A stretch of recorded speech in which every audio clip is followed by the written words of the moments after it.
that you reached, another startling fact, I don't want to say it's a conclusion, but a fact that you included in your report, and you correct me if I'm mischaracterizing what you wrote, but the Attorney General, even today, does not believe that a dead Border Patrol agent from an agency that he doesn't supervise, who is killed by a weapon as part of an investigation of an agency he does supervise, is something that should be brought to his attention.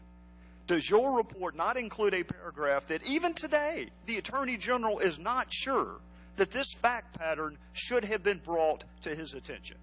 As we included in the report, excuse me, the Attorney General told us that it would not necessarily be something he would be expected to be notified of, and we're talking about not the death, because he was notified about the death, but about the fact that 2 firearms were found at the scene that were connected to Operation Fast and Furious. Right, but Inspector General, you were a prosecutor, I was a prosecutor, others up here have been prosecutors. When you have a dead law enforcement officer, the next words out of your mouth are, I want to know everything there possibly is to know about how this happened.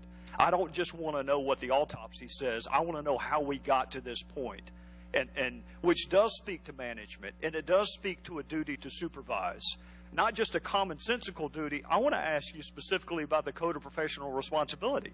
Is there a duty to supervise for supervisory attorneys to supervise the work of those underneath them? Not a common law or a commonsensical obligation, but is there a Code of Professional Responsibility obligation to supervise?